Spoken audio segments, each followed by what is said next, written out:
Michael is going to come up on the stage because he's going to talk to us about lessons learned building developer platforms. You're going to applaud. Now, oh, sorry, I didn't say that now. Noise comes in. Michael, stage is yours. Well, hello, CraftConf. I'm really happy to see so many people sticking around through the tail end of the conference. You know, this last afternoon is always sort of the low energy part. People are starting to dribble away. This is almost the worst slot of the conference for a speaker to be in. It's second worst. Actually, the worst is following Kevlin Henney onto any stage anywhere. That's a terrible slot. And I didn't get that one, so it's working out so far. So yeah, I'm going to talk about some lessons learned building developer platforms. I've been on sort of a weird journey over the last 5 years of my life, getting farther and farther away from the user into deeper and deeper levels of platforms. And I have learned a lot of lessons. Some of them are counterexamples, lessons what not to do. Sometimes I think my career serves as an example and a warning to others. So I have some of those. But I also have some positive lessons of things that do work, and so I'll get to those. So the emotional arc is going to be down, down, down, and then up. I'm going to start with sort of a meta lesson. Lesson 1, never name your project next generation anything or new anything, because by the time it launches, it won't be. So anyway, we had this project called the Next Generation Platform. I inherited this project, and sure enough, it was not next generation by the time it launched. It was meant to be an internal developer platform to accelerate cloud transformation at a particular very large, old-ish software company. They provided arguably the first software as a service in the 1970s. It was an electronic booking system called Sabre, and it's still around, and some of the code from the 1970s is still around. Some of the developers from the 1970s are still around. So they had a lot of transformation to do, and like any modern company, they said, the way we can accelerate this is to build an internal developer platform. And of course, the typical response was, what the heck is that? So an internal developer platform, it's meant to reduce cognitive load on the dev teams. This is a common way of describing it these days. It should present a simplified interface to the complex machinery of your deployment environment, your runtime. And it should provide common solutions for those needs which are non-differentiating, the things your customers won't pay you for, but that every company needs.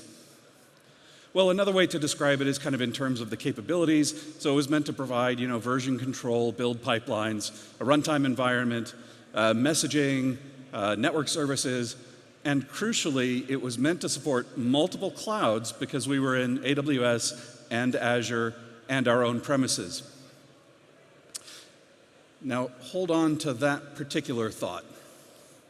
This morning at the keynote, Manuel gave us some advice for platforms.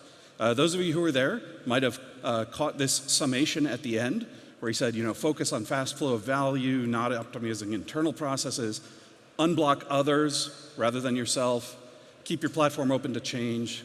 These are fantastic guidelines, and the TLDR is we did none of these things. So the whole thing started off with a premise that we were going to move everything to containers. So we started off with a container platform with Kafka, actually the Streamzy packaging of Kafka, and continuous delivery.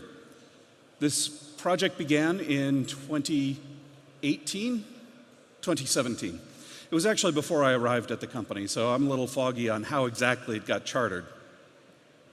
The first 2 years of the project were taken up with proofs of concept, vendor selection, procurement, which took an unbelievable amount of time, and then installation. So 2 years down, 0 users. We got a little bit farther, but you'll notice none of that year 1 and 2 stuff said talk to the users. It might not surprise you then that we sort of struggled with adoption. See, the previous architect on this project told me that they expected to onboard about 10 products each year, 10 to 12. And they were building a backlog, and I said, okay, all right, 10 to 12, out of how many? And the answer was 400 products. So 10 to 12 products per year, 400 products. You're telling me it's going to take 40 years to adopt this thing? That's not very next generation. We're going to have like grandchildren by then. The problem was there weren't a lot of these fully modern applications being built inside the company. Essentially, nobody was containerized, and we had a very large legacy estate. The dev teams maintaining those old products were already at full capacity with KTLO and feature commitments to customers, so they had no spare capacity to rewrite everything to containers and get rid of MQ series and RabbitMQ and every other messaging technology to get onto Kafka. So our roadmap was already fully allocated. I called this the legacy problem. There's no product manager anywhere that's going to schedule rewrite for the platform into the roadmap. It just doesn't get that support. So what we were attempting to do was leapfrog generations of technology. And that leapfrogging simply didn't work. We selected an approach called the enablement team. This was before team topology, so our definition of enablement was a little bit different, but you can essentially think of this as the white glove treatment. We're going to send you some people to modernize you and get you onto the platform. And this was the group that was looking at 10 to 12 products per year. It did get a few adopters into the platform, but it was also a crutch, because the people who were making that transition didn't actually learn how to develop software in that way. And so the very next time they needed to do a release, they called up the enablement team for help. When they needed a configuration change, they called up the enablement team. So the enablement team thought they could do kind of a limited term engagement, get in, move the stuff, get out, but they ended up being sort of mired in every project they had ever touched. And so their velocity was actually going down from the 10 to 12 projects per year. What we should have done, obviously, was focused on making adoption easier rather than staffing people to go and help get over a barrier. We should have just removed the barrier. Also, we didn't need linear adoption rates. We needed an exponential adoption rate. So some alternatives that we started to try a little later on. A train-the-trainer model, where instead of having a small enablement team, we shifted their focus to training others to do the enablement, so we could take advantage of our large legacy workforce instead of having it be an anchor. I referred to this as the sourdough model, so you take a little starter from your sourdough and you use that as a culture to start a new one, and then a new one, and a new one. This actually got traction, and eventually played forward a few years, and we got somewhere with this. The next problem that we ran into was a problem with security. And it's not security in the way that you think. It was not the case that we built an insecure environment. Actually, the anti-pattern here was that this time we were going to make sure it was the most secure environment ever. That it was better than all the stuff we'd done before, that it was a clean network, everything was going to be immutable immutable infrastructure, 100% continuous delivery, 100% automated tests. And the trouble was, again, nobody was prepared to get into that and do it. In fact, we created a much higher bar for the new environment than for the old environment. All of these products had been delivering for years. Right? And this is also something to keep in mind when you're approaching people with a solution. It's like they're already succeeding in some ways. They were shipping product. So they already had their path to production well paved. They knew how to get a release out, even if it required 20 people in the middle of the night, with rolling restart scripts and that sort of thing. And we were coming in and telling them to switch to something that they didn't know how to do. And moreover, it was going to require them to get past these security barriers that technically had been in policy for a long time, but just had never been enforced because some of these products predated the security policies. So they were sort of grandfathered in somehow. But when building the new platform, the IT operations requirements were that nothing could go in unless it passed a level 9 static application scanning. And level 9, it generates a lot of false positives, like 95% false positives. And anywhere we had a common library that was being used, like the team that provided the library would get 400 flags, and then every team using that library would get the same 400 flags because it drilled through the application code to the library code. So this was another barrier. We calculated that to fix all of these flagged items by the security scanner, it would take 1 million hours of labor, roughly. I'm rounding here. Once you get up past 500,000 hours, you can be a little approximate. Well, a corollary to this problem.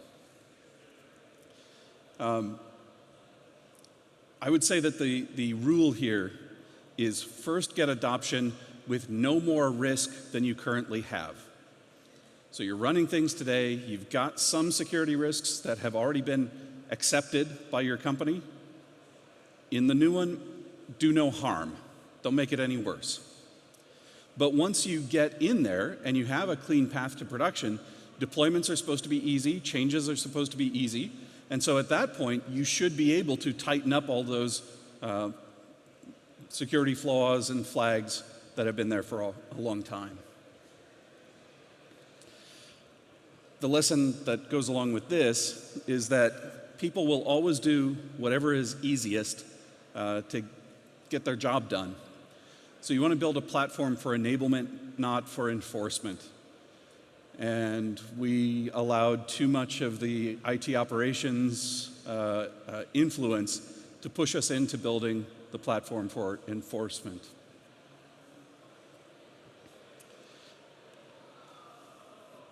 Now, the premise of one of these platforms is that it's meant to reduce cognitive load on development teams, which sounds great. And then you're telling them that they have to learn YAML and Terraform and Kubernetes and Bazel and IAM. I counted at one point, we were asking the dev teams to learn 6 new languages for configuration and implementation. And again, most of these product teams have been shipping for years. As they were shipping, the teams got thinned out to sort of, the minimum size necessary of the team to support the capacity each year of delivering new features. These were mature products. They weren't in the sort of, product market fit phase or expansion phase. So the teams didn't have a lot of spare capacity for adopting all of these things. The other thing that wasn't accounted for in these dev teams is that when you make a change to how you do things, even if the end state is better than where you started off, there's still a dip in productivity. As you're learning how to do things the new way, you are encountering friction that you hadn't before. It's internal friction because you have to go look things up more often. You have to ask questions more often. You have to rethink some designs. All of that causes a decrease in productivity before you reach the new plateau. Well, that dip was not accounted for in anyone's roadmap either. All told, we spent about $10 million on this first version of the platform. I won't say exactly how much, but I'll tell you that Red Hat was really happy with us. They loved taking us out for drinks and dinner and that sort of thing. I think we would have been better off in those first couple of years investing the $10 million in leveling up our development practices across the board. In an organization, change happens in the white space. And if everyone's running at full capacity, there's no white space and no change. So we would have taken these teams that had kind of stagnated for years and sent some people in to coach them on unit testing or replacing Ant with Maven or Bazel or something like that, updating their builds so they're no longer dependent on that Windows 2000 laptop in the corner that they build their release software on, because that's the one with the right version of Visual Studio. So the lesson I drew from this is we want to enable the adoption of practices first. And then when you've got people on kind of the same baseline of practices, it's way, way easier to get them to adopt the platform, because there's already sort of a congruence between the way they're working and the way the platform wants them to work.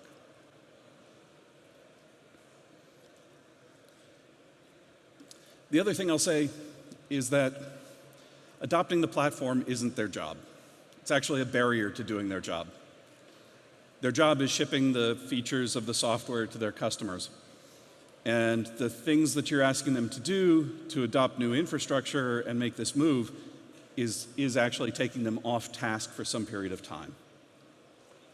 The platform will be a benefit someday, but again, there's the dip. So the short-term friction cost, it's disruption and loss of focus.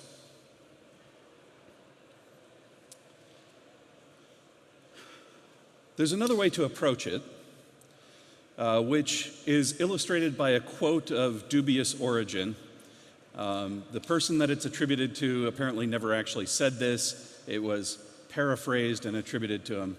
But the saying goes like this: if you want to build a ship, don't drum up the men and women to gather wood, divide the work, and give orders.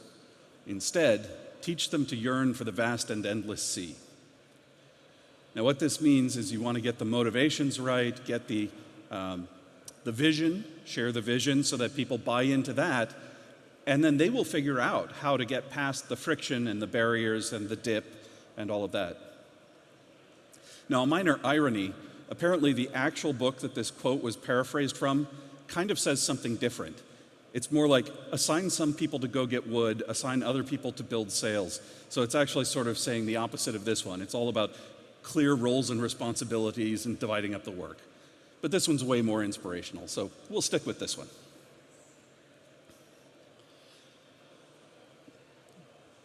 Remember that the first premise of this was for new, modernized, containerized applications. But with the very slow progress and the amount of investment that we were making, management decided that we were going to pivot to a new direction. And the pivot was that we were going to support legacy applications and allow containerization of everything that already existed. So it was not all going to be, new Java-based Spring stuff. Yeah, that was new at that company.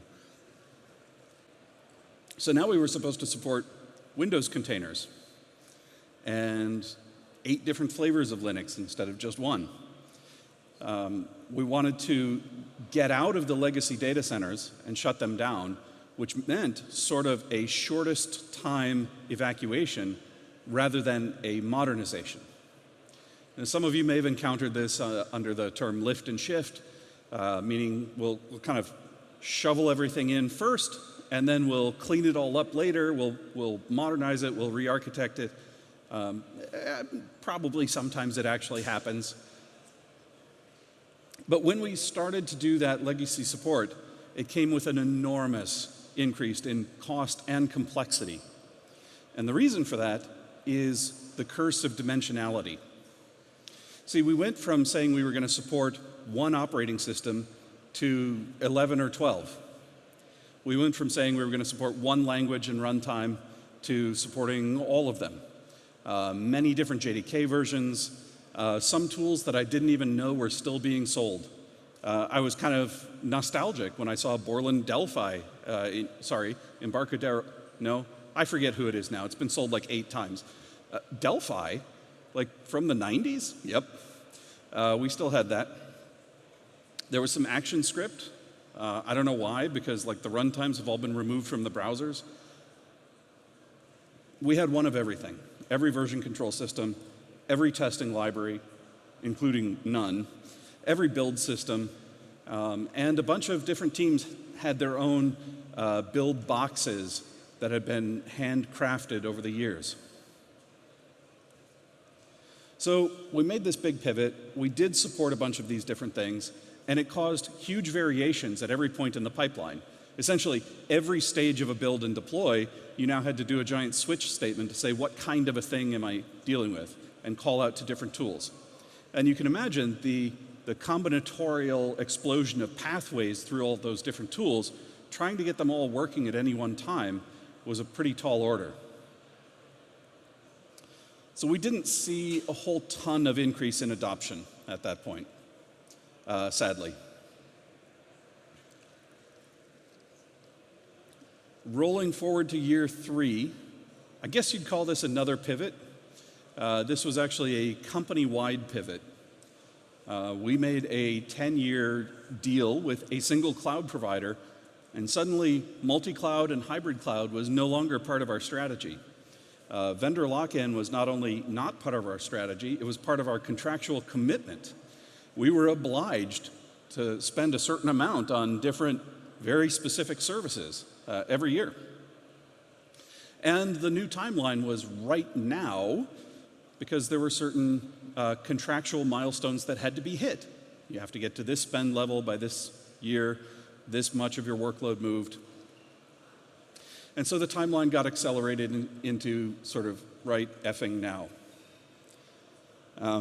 Figured this was a good time to refresh our product name, so the platform got renamed as 2.0.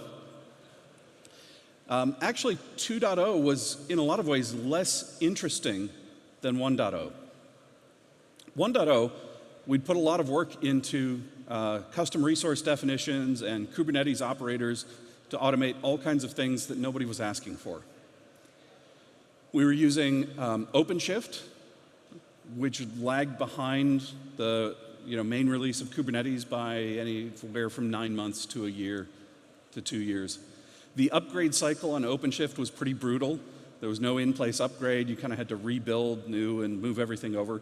So it was like every time you wanted a new major version of OpenShift, you were sort of doing a fresh migration of everything.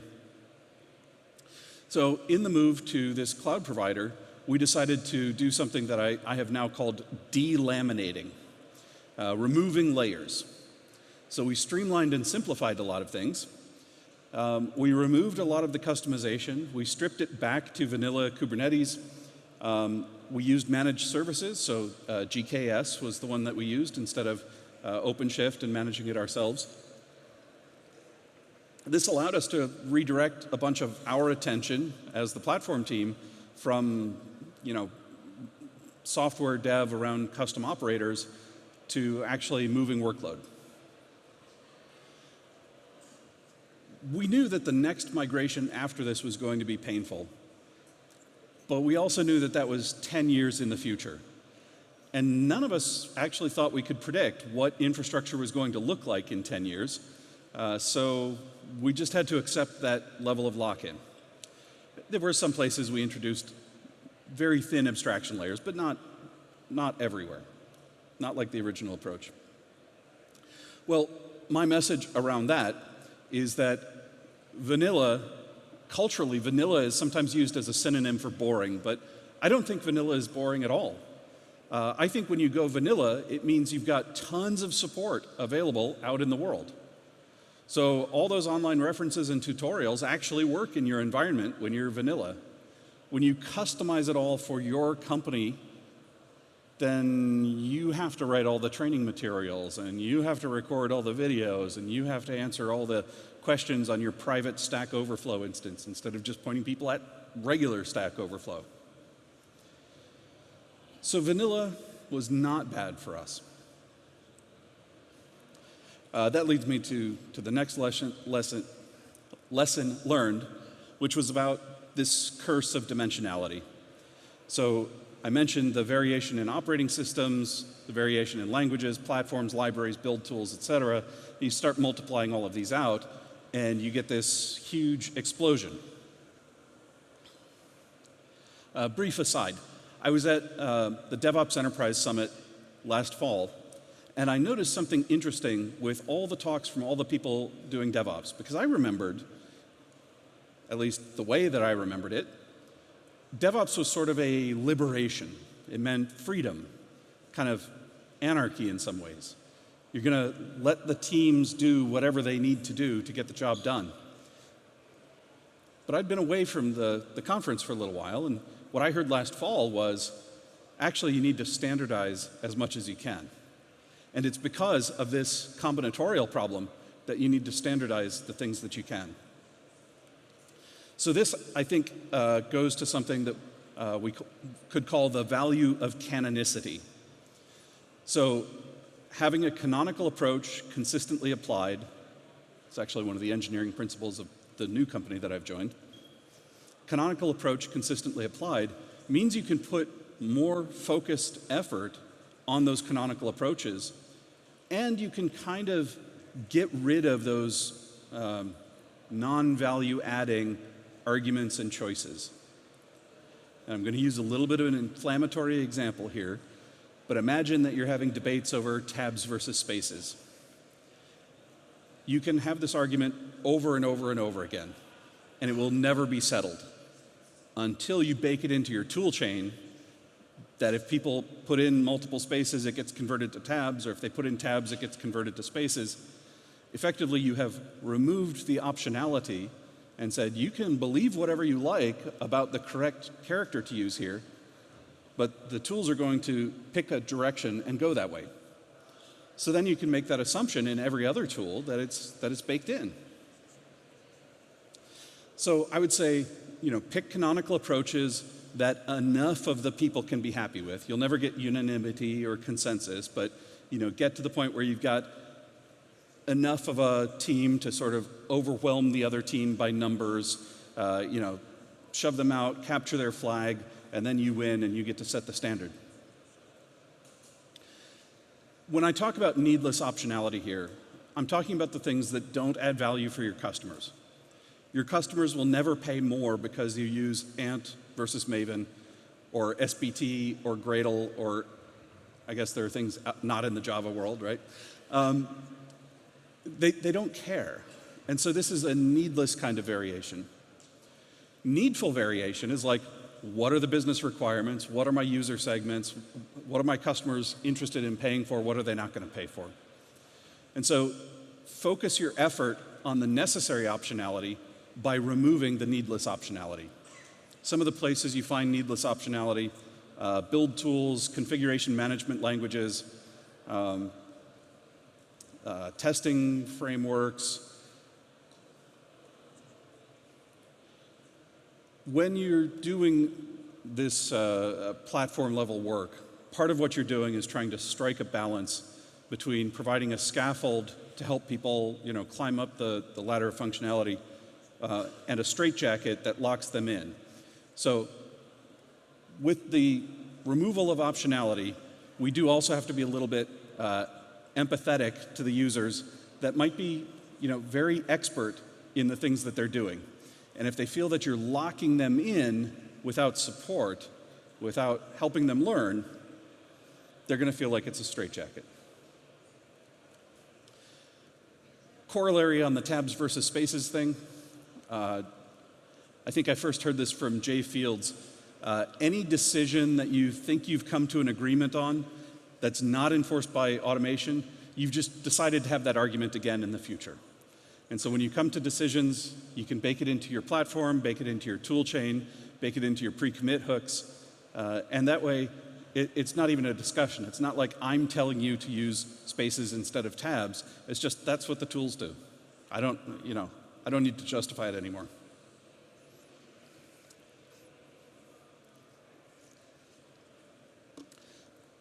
This one may be a little bit specific to the company that I was in, but we had a long history of offering some kind of a framework or a shared library or a set of services, and then one reorg later, there's a different management sponsor.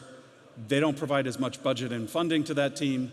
That team reduces their support to near nothing, and anyone who has actually adopted the shared libraries or frameworks or services is now stuck. They're using a thing that's not getting supported. They're being asked to support it, and they feel like you've pulled the rug out from under them.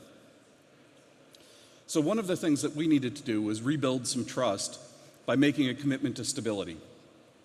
In fact, we took some of those older libraries that had been deprecated and revived them because there were users that were trying to figure out how they were going to migrate off of it.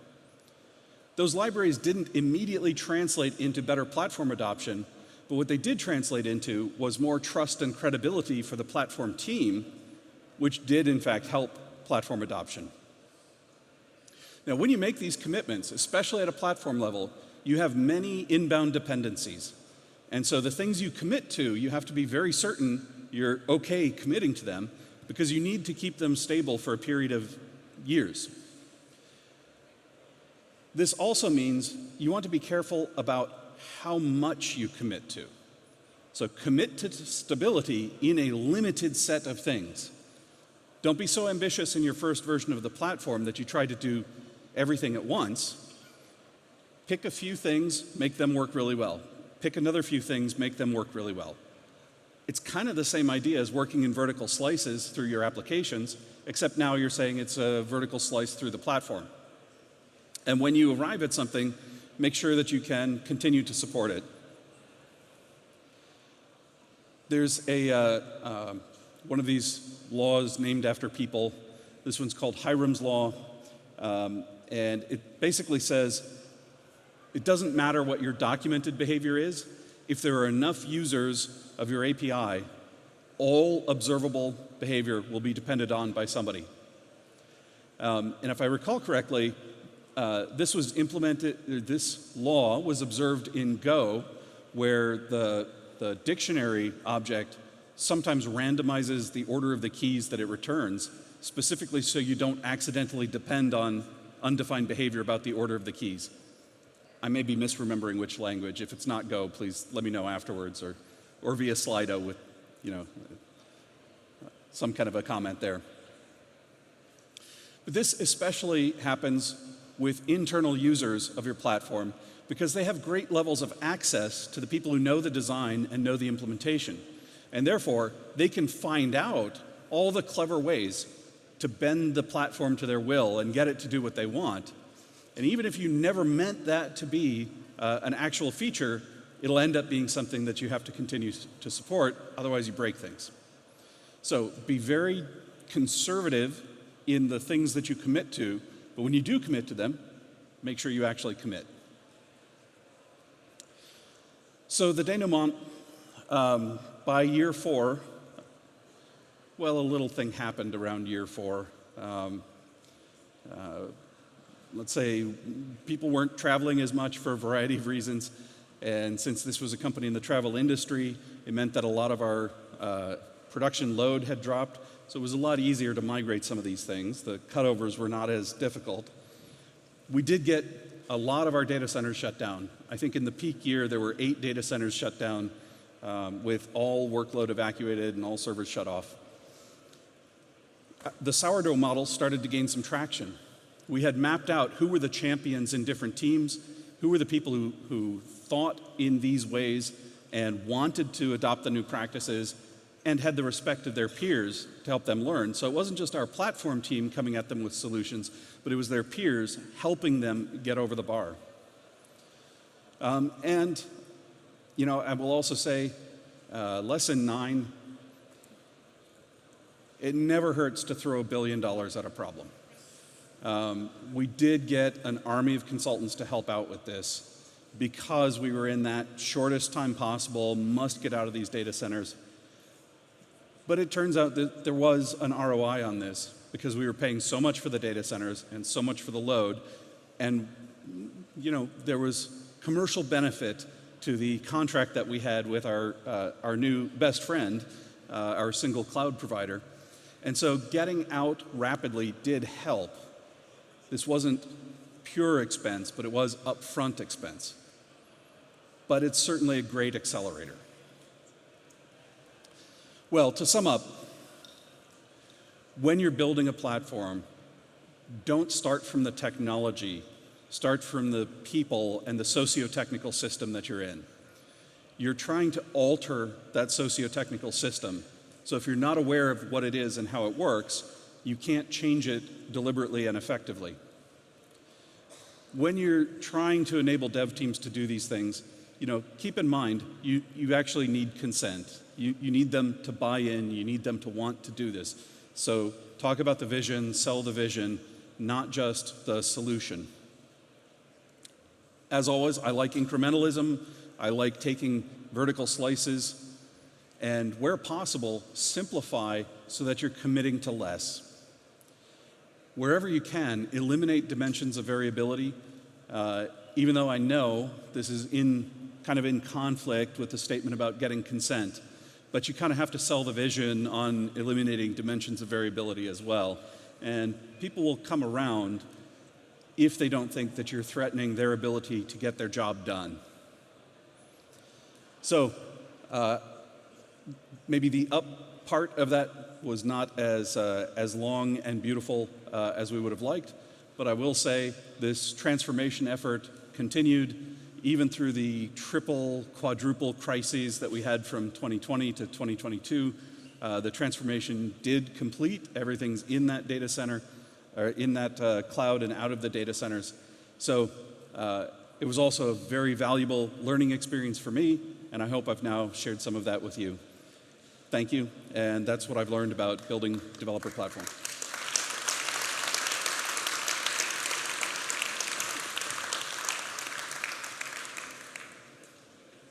Thank you, Michael.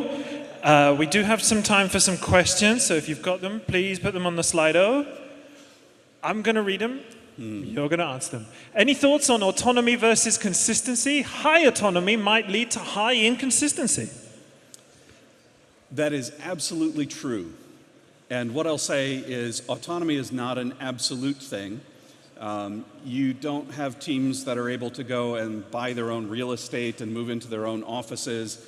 You don't have teams that are able to make their own press releases, and well, maybe you do, but then you're a different kind of company. So autonomy always exists in certain dimensions and certain categories. When developers talk about autonomy, oftentimes what they mean is, I want to choose whatever I want to choose, and I don't want to answer to anybody about any choices I make about any technology. I understand that position. I relate to it. And when I've been on a team and one of the individual contributors, I totally agree with it. But sometimes there are decisions that don't add value to the individual team, but do add value when it's applied across the company. And so this is when you have to do a lot of communication to say, look, I know that you really like your build tool, but there's a value to the company in having everyone use the same one. Just stay away from editors. Don't try and standardize the editors. Leave those editors alone, folks. Next question from Klaus. How to know when to delaminate? So when to delaminate? I would say look at how much effort you're spending on wrapper layers and abstraction layers around and within pieces of technology. Anytime you're building a wrapper, you're effectively buying an option that says, someday I might want to change the thing right below this. Those options are not often exercised. So I would say, look skeptically at those wrappers. It's likely that whatever your abstraction layer is, it's going to be a poor representation of the thing underneath it, and it won't be general enough to support the next new thing you want to swap in. I think that's all our questions. Thank you so much, Michael. Warm round of applause again for Michael. Oh, no, wait. How much senior management buy-in is necessary to provide an appropriate stick? A lot, of course. I mean, when we're talking about platform efforts, we're talking about major investments. I mean, I already quoted $10 million. That was just year 1 and year 2. There was an ongoing team after that. So it's a big investment. You need that upper management buy-in. But I will caution you, talking to upper management is not like talking to other engineers or developers. Don't talk in terms of solutions and technology. Talk in terms of rate of feature delivery and rate of progress and how much it's going to cost and when it pays back. That's the language that they speak. But don't stop with the upper management buy-in. People ask, should you do bottom-up or top-down? I'm like, why would you stop with one? Do top down, bottom up, middle outward. You try and get everybody on board. Okay, get your bottoms up and your tops down, and get your hands out to applaud Michael. Thank you very much.